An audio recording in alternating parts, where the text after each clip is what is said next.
ఓం శాంతి. ఈరోజు Murali date 4 November 2025. బాబా చెప్తున్నారు, మధురమైన పిల్లలు, ఇప్పుడు మీరు సత్యమైన తండ్రి ద్వారా సత్యమైన దేవతలుగా అవుతున్నారు. అందువలన సత్యుగంలో సత్సంగం చేసే అవసరం లేదు. ప్రశ్న: సత్యుగంలో దేవతలు ఏ వికర్మలు చేయలేరు, ఎందుకు? జవాబు: ఎందుకంటే వారికి సత్యమైన తండ్రి నుండి వరదానం లభించింది. ఎప్పుడైతే రావణుని శాపం తగలటం మొదలవుతుందో అప్పుడు వికర్మలు జరుగుతాయి. సత్యత్రేతాయుగాలలో ఉండేది సద్గతే. ఆ సమయంలో దుర్గతి అన్న మాటే ఉండదు. వికర్మలు జరిగేందుకు అక్కడ వికారాలే ఉండవు. ద్వాపర కలియుగాలలో అందరికీ దుర్గతి కలుగుతుంది. అందువలన వికర్మలు జరుగుతూ ఉంటాయి. ఇవి కూడా అర్థం చేసుకోవాల్సిన విషయాలు. ఓం శాంతి.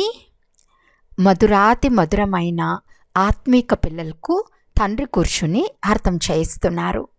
వీరు సుప్రీం తండ్రే కాక సుప్రీం టీచర్, సుప్రీం సద్గురువు కూడా అయ్యారు.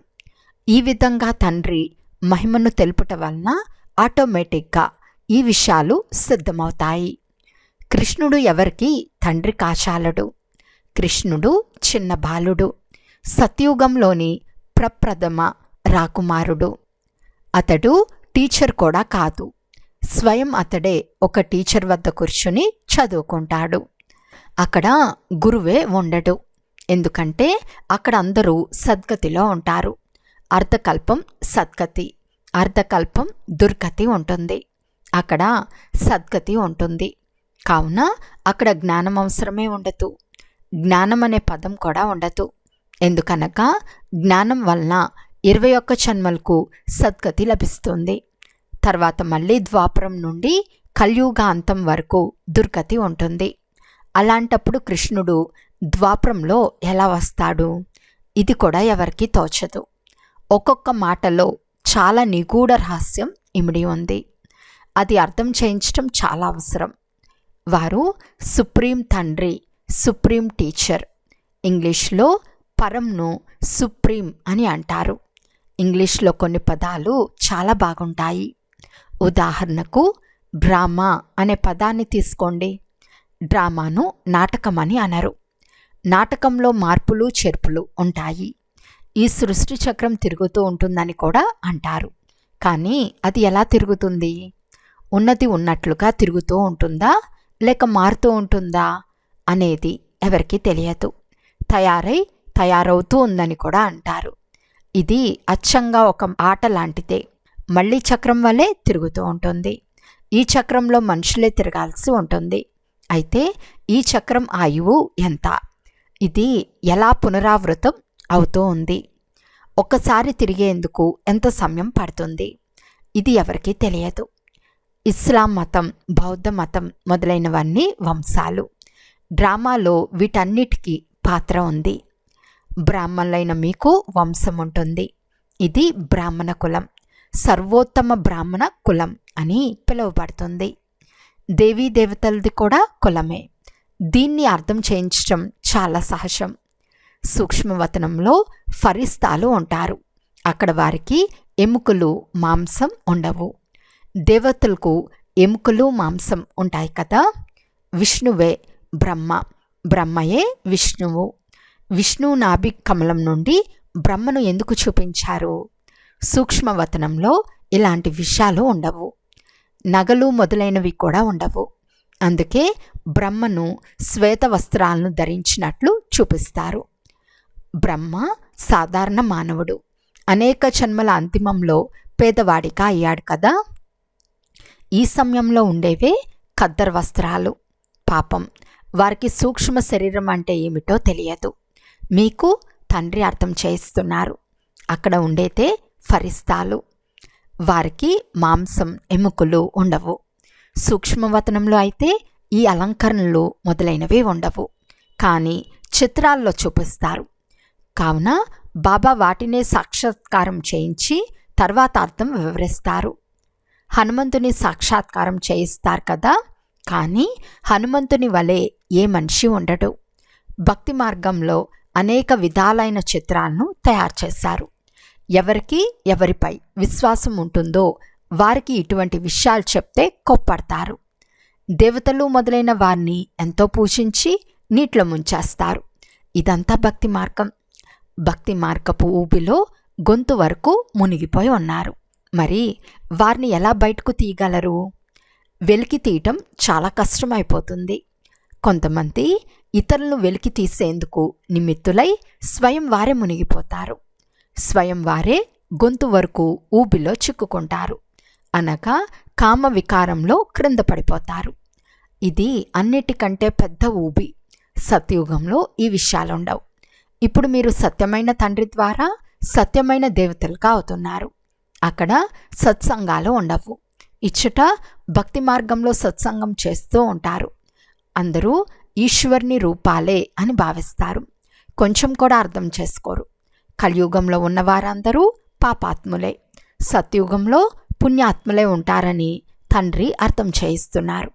రాత్రికి పగలుకు ఉన్నంత తేడా ఉంటుంది. మీరిప్పుడు సంగం యుగంలో ఉన్నారు. కలియుగం, సత్యుగం రెండిటి గురించి మీకు తెలుసు. ముఖ్యమైనది ఈ తీరం నుండి ఆ తీరానికి వెళ్ళటం. క్షీరసాగరం, విషయసాగరాల గురించిన మహిమ కూడా ఉంది. కానీ వాటి అర్థం ఎవరికీ తెలియదని తండ్రి కూర్చుని తెలియచేస్తున్నారు. ఇప్పుడు తండ్రి కూర్చుని కర్మ, అకర్మ, వికర్మల రహస్యాన్ని అర్థం చేయిస్తున్నారు. కర్మలను మనుషులు చేస్తూనే ఉంటారు. వాటిలో కొన్ని కర్మలు అకర్మలుగా, కొన్ని కర్మలు వికర్మలుగా ఉంటాయి. రావణరాజ్యంలో చేసే కర్మలన్నీ వికర్మలుగానే అయిపోతాయి. అది రామరాజ్యం అయినందున సత్యుగంలో వికర్మలు జరగవు. తండ్రి నుండి వరదానం పొంది ఉన్నారు. రావణుడు శాపమిస్తాడు. ఇది సుఖ దుఃఖముల ఆట కదా. దుఃఖంలో అందరూ తండ్రిని స్మృతి చేస్తారు. సుఖంలో ఎవ్వరూ స్మృతి చేయరు. అక్కడ వికారాలుండవు. అంటు కడుతున్నారని పిల్లలకు తండ్రి అర్థం చేయించారు. అంటు కట్టే విధానం కూడా ఇప్పటిదే. అంటు కట్టడం తండ్రే ప్రారంభించారు. ఇంతకుముందు బ్రిటిష్ ప్రభుత్వం ఉన్నప్పుడు ఎప్పుడు వృక్షాలను అంటుకట్టారని వార్తాపత్రికల్లో ఎప్పుడు వచ్చేది కాదు. ఇప్పుడు తండ్రి కూర్చుని దేవతా ధర్మపు అంటు కట్టడం ప్రారంభించారు. ఇతరులెవ్వరూ ఈ అంటు కట్టలేరు. చాలా ధర్మాలున్నాయి. దేవీ దేవతా ధర్మం ప్రాయలోపమైపోయింది. ధర్మభ్రష్టం, కర్మభ్రష్టమైనందున పేరే ఉల్టా సుల్టాగా ఉంచారని తెలుపుతున్నారు. దేవీ దేవతా ధర్మానికి చెందిన వారిప్పుడు మళ్ళీ అదే దేవీ దేవతా ధర్మంలోనే రావాలి. ప్రతి ఒక్కరూ ఎవరి ధర్మంలోకి వారు వెళ్ళాలి. క్రైస్తవ ధర్మం నుండి దేవీ దేవతా ధర్మంలోకి రాలేరు, ముక్తులుగా అవ్వలేరు. కానీ దేవీ దేవతా ధర్మం నుండి క్రిస్టియన్ ధర్మంలోకి ఎవరైనా మార్పు చెందిన వారిగా ఉంటే వారు మళ్ళీ తమ దేవీ దేవతా ధర్మంలోకి వచ్చేస్తారు. వారికి ఈ జ్ఞాన యోగాలు చాలా బాగా నచ్చుతాయి. దీనివలన వారు మన ధర్మానికి చెందిన వారని సిద్ధమవుతుంది. దీన్ని అర్థం చేసుకునేందుకు, ఇతరులకు అర్థం చేయించేందుకు చాలా విశాల బుద్ధి ఉండాలి. ధారణ చేయాలి. కేవలం పుస్తకం చదివి వినిపించరాదు. ఉదాహరణకి గీతను వినిపించినప్పుడు మనుషులు కూర్చుని వింటారు. కొంతమంది గీతా శ్లోకాలు కంఠస్థం చేస్తారు. కానీ ఎవరికి తోచినట్లుగా వారు అర్థాలు తీస్తూ ఉంటారు. శ్లోకాలన్నీ సంస్కృతంలో ఉన్నాయి. ఇక్కడ సముద్రంనంతా ఇంకుగా మార్చి పూర్తి అడవినంతా కలములుగా తయారు చేసి రాసిన జ్ఞానానికి అంతం ఉండదని మహిమ ఉంది. గీత అయితే చాలా చిన్నది. 18 అధ్యాయాలు ఉన్నాయి. చిన్న గీతను తయారు చేసుకుని మెడలో కూడా ధరిస్తారు. అందులో అక్షరాలు చాలా చిన్నవిగా ఉంటాయి. మెడలో ధరించే అలవాటు కూడా అవుతుంది. చాలా చిన్న లాకెట్గా తయారు చేస్తారు. వాస్తవానికి 1 సెకండ్ విషయమే. తండ్రికి చెందిన వారికి అయ్యారు అంటే విశ్వం అంతటికి యజమానులుగా అయినట్లే.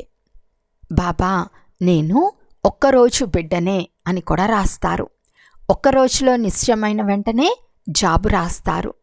పుత్రునిగా అవుతూనే విశ్వానికి యజమానిగా అవుతాడు. ఇది కూడా కొంతమంది బుద్ధిలో కష్టం మీద కూర్చుంటుంది. మీరు విశ్వానికి అధిపతులుగా అవుతారు కదా, అక్కడ ఇతర ఏ ఖండము ఉండదు.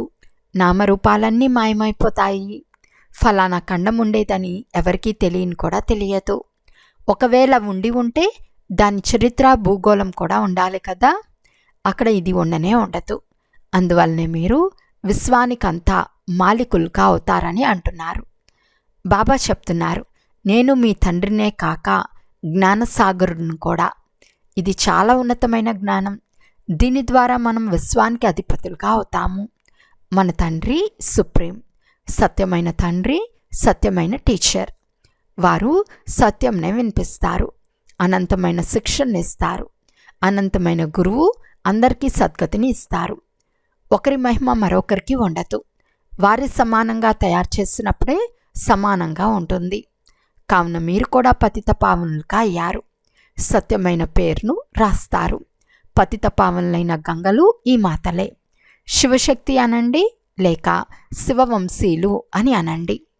మీరు శివవంశీ, బ్రహ్మకుమార్ కుమారీలు. అందరూ శివవంశీలే. కానీ బ్రహ్మ ద్వారా రచిస్తారు కనుక సంగం యుగంలోనే బ్రహ్మకుమార్ కుమారీలుగా అవుతారు. బాబా బ్రహ్మ ద్వారా దత్తత తీసుకుంటారు. మొట్టమొదట బీకేలుగా అవుతారు. ఎవరైనా అభ్యంతరం చేస్తే వీరు ప్రశాపిత, వీరిలో తండ్రి ప్రవేశిస్తారని చెప్పండి. అనేక జన్మల అంతిమంలో నేను ప్రవేశిస్తాను అని తండ్రి చెప్తున్నారని చెప్పండి. విష్ణు నాభి నుండి బ్రహ్మ వెలువడినట్లు చూపిస్తారు. అయితే ఆ విష్ణువు ఎవరి నాభి నుండి వచ్చారు? అందులో బాణపు గుర్తు వేసి ఒకరి నుండి ఒకరు వస్తారని చూపించవచ్చు. బ్రహ్మనే విష్ణువు, విష్ణువే బ్రహ్మ. అతడు ఇతని నుండి జన్మించాడు. బ్రహ్మకు అతని నుండి జన్మించాడు. ఇతనికి 1 సెకండ్, విష్ణువుకు 5000 సంవత్సరాలు పడుతుంది. ఇవి ఆశ్చర్యం కలిగించే విషయాలు కదా. మీరు కూర్చుని అర్థం చేయించండి. తండ్రి అంటున్నారు, లక్ష్మీనారాయణులు 84 జన్మలు తీసుకుంటారు. మళ్ళీ వారి అనేక జన్మల అంతిమంలో నేను ప్రవేశించి ఇలా తయారు చేస్తాను. ఇవి అర్థం చేసుకోవాల్సిన విషయాలు కదా. మీరు వచ్చి కూర్చుంటే వీరిని బ్రహ్మ అని ఎందుకు అంటారో అర్థం చేయిస్తాము. పూర్తి ప్రపంచమంతటికీ చూపించేందుకు ఈ చిత్రాలను తయారు చేశారు. మనం తెలియచేస్తాం. అర్థం చేసుకునేవారు అర్థం చేసుకోగలరు. అర్థం చేసుకొని వారు మన కులానికి చెందిన వారు కారని, ఒకవేళ వారు అక్కడికి వచ్చినా వారు ప్రజల్లోకి వస్తారని భావించాలి. మనకు వారిని చూస్తే అయ్యో పాపమని జాలి వేస్తోంది. పేదవారిని పాపం పేదవారు అని అంటారు కదా. పాయింట్లన్నీ పిల్లలు ధారణ చేయాలి. టాపిక్లపై ఉపన్యసించవలసి వస్తుంది. ఈ టాపిక్లు ఏమైనా తక్కువ? ప్రజాపిత బ్రహ్మ మరియు సరస్వతి ఇద్దరికీ కలిపి 4 భుజాలు చూపిస్తారు. కావున 2 భుజాలు బ్రహ్మపుత్రికవి, అంతేకాని యుగల్ కాదు. వాస్తవానికి యుగల్ రూపం విష్ణువే. సరస్వతి బ్రహ్మకు కుమార్తె. శంకరునికి యుగల్ లేదు. అందుకే శంకరుణ్ణి శివశంకరుడు అని అంటారు. అయితే శంకరుడు ఏం చేస్తాడు? వినాశనం అయితే ఆటం బాంబులతో జరుగుతుంది. తండ్రి కూర్చుని తన పిల్లలను తానే స్వయంగా మృత్యుపాలు ఎలా చేస్తాడు? ఇది పాపమవుతుంది. శ్రమ లేకుండా తండ్రి అందరినీ మళ్ళీ శాంతిధామానికి తీసుకెళ్తాడు. లెక్కాచారమంతా చుక్తూ చేసుకుని ఇప్పుడు అందరూ ఇంటికి వెళ్తారు. ఎందుకంటే ఇది వినాశన సమయం. తండ్రి సేవ చేసేందుకే వస్తారు. అందరికీ సద్గతినిస్తారు. మీరు కూడా మొదట శాంతిధామం, తర్వాత సుఖధామంలోకి వస్తారు. అంటే మొదట గతి, తర్వాత సద్గతిలోకి వస్తారు. ఇవి అర్థం చేసుకోవాల్సిన విషయాలు. ఈ విషయాల గురించి కొంచెం కూడా ఎవరికీ తెలియదు. కొంతమంది ఎంత ప్రయత్నించినా చాలా విసిగిస్తారు. వారికి అర్థమే కాదు. బాగా అర్థం చేసుకోగలిగిన వారు వచ్చి తెలుసుకుంటారు. ఒక్కొక్క విషయాన్ని అర్థం చేసుకోవాలనుకుంటే సమయాన్ని కేటాయించమని చెప్పండి. ఇక్కడ కేవలం తండ్రి పరిచయం ఇచ్చేందుకు మాత్రమే అనుమతి ఉంది. ఇది ముల్లాడివి. ఎందుకంటే ఒకరికొకరు దుఃఖం కలిగించుకుంటూ ఉంటారు. దీనిని దుఃఖధామము అని అంటారు. సత్యుగాన్ని సుఖధామము అని అంటారు. దుఃఖధామం నుండి సుఖధామం ఎలా తయారవుతుందో మీకు అర్థం చేయించారు. లక్ష్మీనారాయణులు సుఖధామంలో ఉండేవారు. వారే మళ్ళీ 84 జన్మలు తీసుకుని దుఃఖధామంలోకి వస్తారు. ఈ బ్రహ్మ పేరును కూడా ఎలా పెట్టారు? నేను ఇతనిలో ప్రవేశించి అనంతమైన సన్యాసం చేయిస్తాను అని తండ్రి అంటున్నారు. వెంటనే సన్యాసం చేయిస్తారు. ఎందుకంటే వీరి ద్వారా తండ్రి సేవ చేయించాలి. వారే చేయిస్తారు. ఇతని వెనుక వచ్చిన చాలామందికి తండ్రి కూర్చుని పేర్లు పెట్టారు. దీనిని ప్రపంచంలోని వారు బట్టీలో సురక్షితంగా ఉన్న పిల్లి కోనలుగా చూపిస్తారు. ఇవన్నీ కట్టుకథలు. పిల్లి పిల్లలు ఎలా అవుతారు? పిల్లి కూర్చుని జ్ఞానం ఎలా వినగలదు? అది జ్ఞానమేమీ వినలేదు. తండ్రి చాలా యుక్తులు తెలుపుతూ ఉంటారు.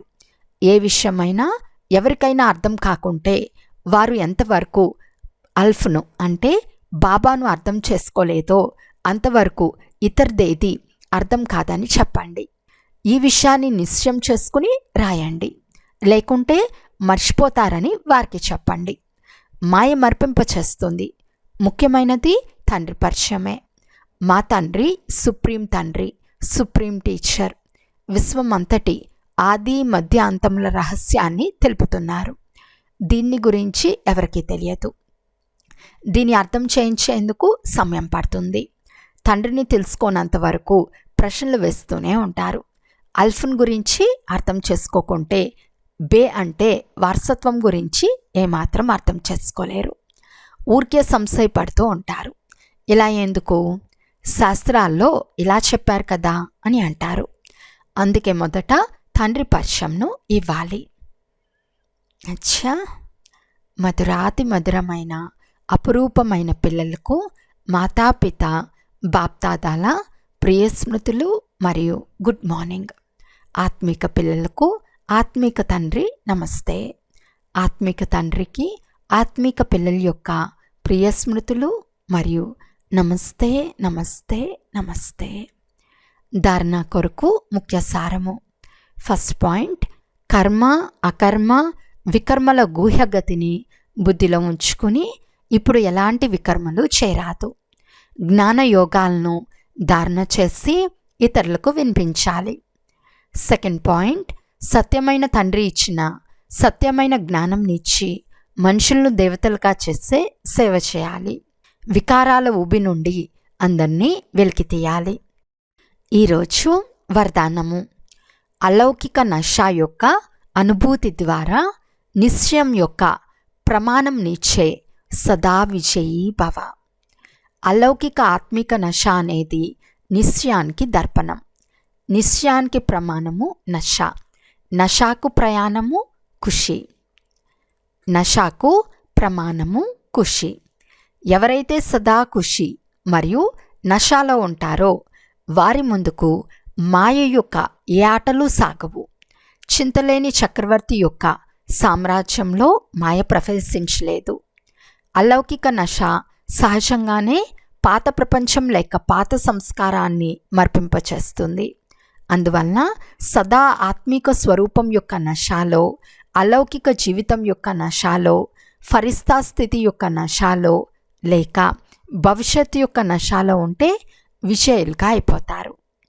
స్లోగన్: మధురత యొక్క గుణమే బ్రాహ్మణ జీవితం యొక్క మహానత. అందువలన మధురంగా అవ్వండి, మధురంగా తయారు చేయండి. అవ్యక్త సూచన: అశరీరి మరియు విదేహీ స్థితి యొక్క అభ్యాసాన్ని పెంచండి. ఎలాగైతే పిల్లలను విదేహీలుగా చేసేందుకు విదేహీ అయిన బాప్దాదా దేహం యొక్క ఆధారాన్ని తీసుకోవలసి వస్తుందో అలా మీరందరూ జీవితంలో ఉంటూ దేహంలో ఉంటూ విదేహీ ఆత్మిక స్థితిలో స్థితమై ఈ దేహం ద్వారా చేయించేవారిగా అయి కర్మలు చేయించండి.